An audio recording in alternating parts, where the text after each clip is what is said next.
Florida and Vegas are two red-hot housing markets in which so many people are choosing to relocate to as they offer many attractive qualities. Lots of sunshine, wonderful quality of life, and both are no state income tax states, which is a huge appeal for many coming from other high income tax states. So which one is right for you? Hi everyone, my name is Lauren Stark and welcome back. If you're just tuning in for the first time today, I'm a realtor in both great states of Nevada and Florida. Oftentimes, Vegas and Florida are on the top 5 list of locations of where people want to move to if they're thinking of moving from a different state.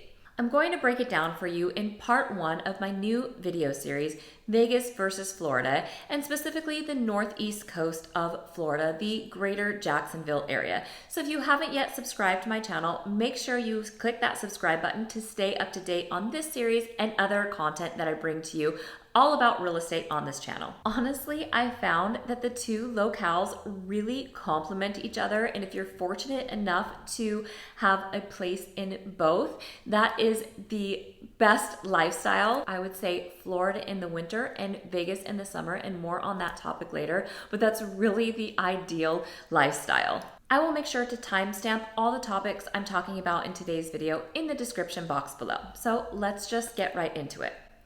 First, let's talk about the general area as a whole. Jacksonville is huge. It is the largest city by landmass in the United States. It's 875 square miles and is comprised of many different counties. You have Nassau County to the north, just below the Georgia border. You have Duval County, which is where Jacksonville Beach is located. You have St. Johns County, which is where Ponte Vedra Beach and St. Augustine is located, with one of the top rated school districts in the United States. And you also have Clay County, which is where Fleming Island is located. So a lot of different counties in a very large city. If you're pretty centrally located within the greater Jacksonville area, one of the things that locals always talk about here is how far away is this? And usually the answer is 20 minutes. It's a 20-minute drive to everything if you're located pretty centrally within the city. If you are very far south down in St. Augustine, then to get to the Jacksonville International Airport, which sits further north, will take you about an hour and 15 minutes. So that just kind of gives you an idea of how large the city is. Versus Las Vegas, which is also a large city, but not nearly quite as large, as it takes me about 20 to 30 minutes, depending on traffic, to get from one side of town to another. Population. The population in Las Vegas for the greater Las Vegas area, so that will include Las Vegas, the city of Henderson, Boulder City, North Las Vegas, is about 2.8 million versus the greater Jacksonville area, which is at about 1.3 million. The population in Las Vegas has absolutely exploded, and in fact, from 1990 to the year 2000, it doubled in size, and we continue to grow. Jacksonville is much less dense, especially as the city is so large, but as Zillow just named Jacksonville the number 2 hottest housing market for 2022, it is absolutely growing, and the population is steadily increasing, and lots of exciting growth and development happening here in the northeast coast of Florida. Desert versus coastal, mountains versus water. Let's start with Vegas. Vegas has beautiful mountains. We have Red Rock Canyon, which is a beautiful national park with incredible hiking and just picturesque, serene Red Rock Mountains. We have the Black Mountains in Henderson. We have Sunrise Mountains to the east. We have Lone Mountain out in the northwest. And we also have the most incredible desert sunsets that are like sky candy. Every single night is always a different portrait in the sky, and those desert sunsets are absolutely glorious. As Vegas has developed, it really kind of started centrally located around the Strip, and it's kind of spread out into those mountains. So what you'll find is that our home communities are now nestled at the base of the mountains and offer really some great elevation. In some of these communities, you are elevated way above the Las Vegas Valley, and as you walk around the communities, you can see the skyline of the Strip and you can see the mountains in the backdrop, and there's some pretty good elevation in these home communities.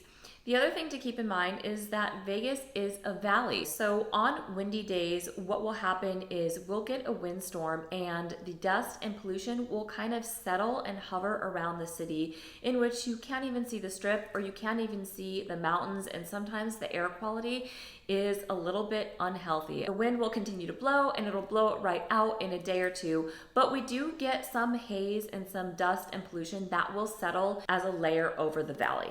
When we talk about Jacksonville, we're talking about the river city. So there are so many waterways in this area. You have the St. Johns River, you have the Intracoastal, and then you have the Atlantic Ocean to the east. And then you have all the Everglades and the beautiful preserved land. So you never really find that it gets polluted here. The air quality is always pretty clean and pretty fresh with all the trees and the water. That being said, it's pretty flat. So there's really no elevation going on in Jacksonville. So if you are looking for a home with a view, you're pretty much gonna have to be right on the ocean or right on the river, as it's not like Vegas, which has elevation where you can be far away from those things and elevated above to get a home with a view. Cruising around on a bike in either Jax Beach or St. Augustine is really fun. It's super flat, so you'll really never get tired. But if mountain biking is your thing, then you may prefer Vegas, because we do have a lot of great mountain biking trails as well as hiking trails where you really can climb some nice elevation.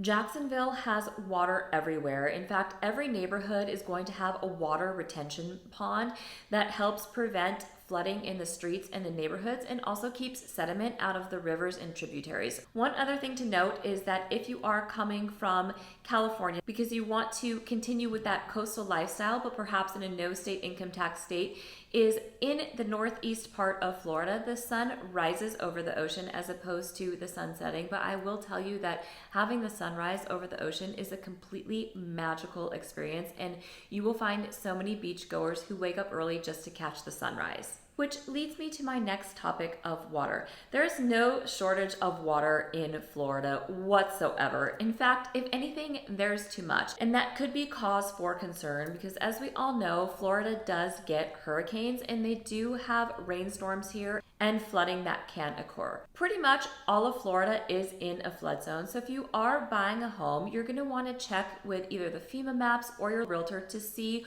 what type of flood zone the property of interest is located in. If you are located in a flood zone, your lender is certainly going to require flood insurance, which is on top of your homeowner's insurance. And if you're paying cash for the property, it's probably a wise idea to have that extra flood insurance anyway, because you never know what will happen with Mother Nature. In Vegas, we have a water shortage. So it's dramatically different because we're in a desert. We get our water from Lake Mead and the Colorado River, and the Lake Mead levels as of recently have been extremely low. So what the city of Las Vegas has done is implement restrictions for water conservation, especially as our population keeps growing. One of the things that the city has done is if you are purchasing a new home in Las Vegas, you cannot have grass in your front yard. You must desertscape. The other thing that they've done is for the residents who have been established there, the water district has offered residents a credit to remove the sod and replace with desert landscaping to keep with that water conservation. When I'm in my Vegas home, I definitely make sure that I do things to conserve water, such as turning off the faucet when I'm brushing my teeth, and when I'm loading the dishwasher and washing dishes, I will turn it off as I load the dishwasher and things like that, just to make sure that we conserve water as we are in the desert. That being said, in the 20 plus years that I've been selling real estate there, never once has a home I sold been located in a flood zone, so flood insurance is not really a concern in the desert. Let's talk housing prices. So in Jacksonville, the median home price is $350,000.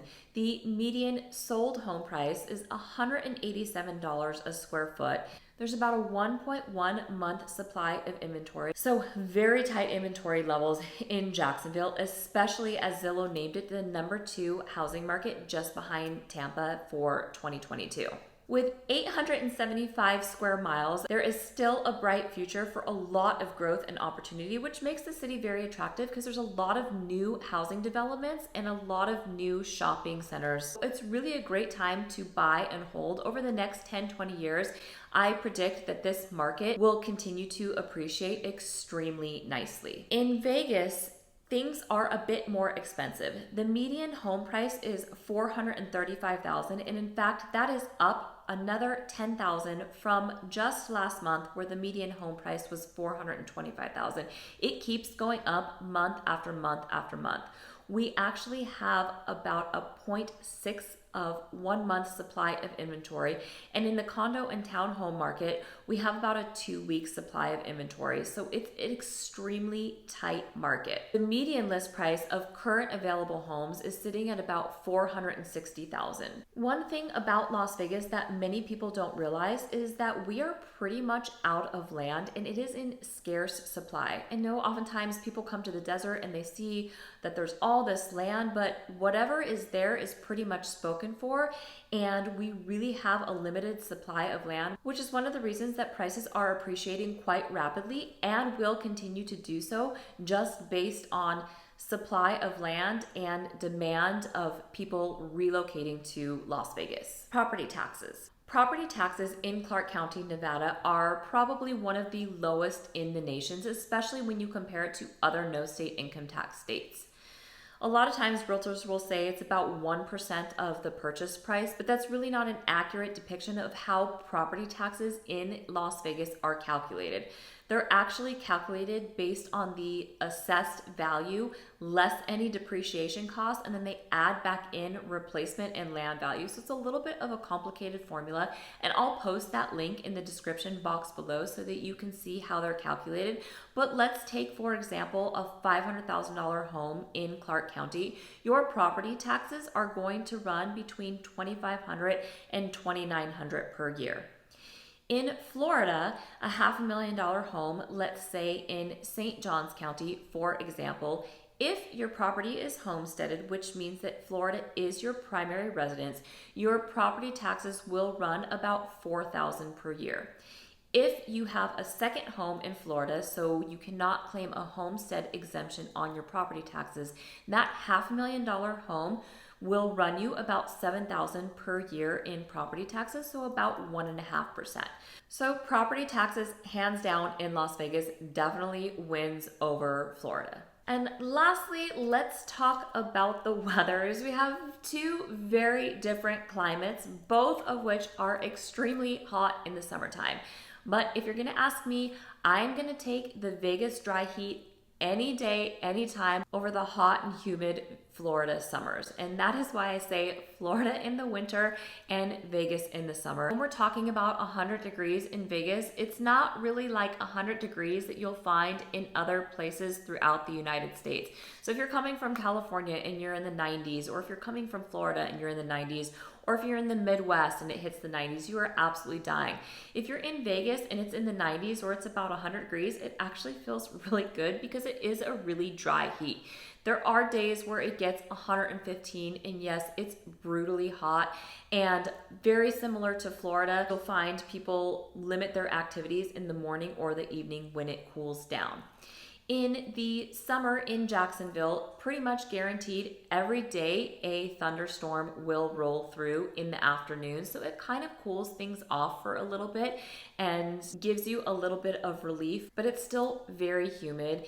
And as soon as you go outside, you're sweating and may need multiple showers or change of clothes throughout the day. It's also hurricane season in the summer, so that can be a little scary for people because Vegas really doesn't have any natural disasters or anything that you really have to worry about. In the winter times, both can get chilly. So Vegas in the wintertime, it's a desert and it absolutely does get chilly when the sun goes down. But the nice thing about the winters is usually the sun is shining. So if you get out during the day, you absolutely can enjoy your outdoor activities. We also don't get a ton of rain in Vegas, and on a few rare occasions, maybe once every 20 years or so, we will get snow, but that's actually really exciting. That's actually really exciting for us in the desert. Jacksonville can also get quite chilly in the winter, but they have a pretty mild winter. If you live in Jacksonville, you better get used to driving in the rain. Have umbrellas, definitely have a raincoat, definitely have some rain boots. This past winter actually was unseasonably cold for Jacksonville, and there were quite a few days where it was overcast and the sun didn't come out and it didn't feel like Florida at all. It was overcast and rainy and damp and cold, but then the sun came out and everybody came out and it was like the Sunshine State all over again.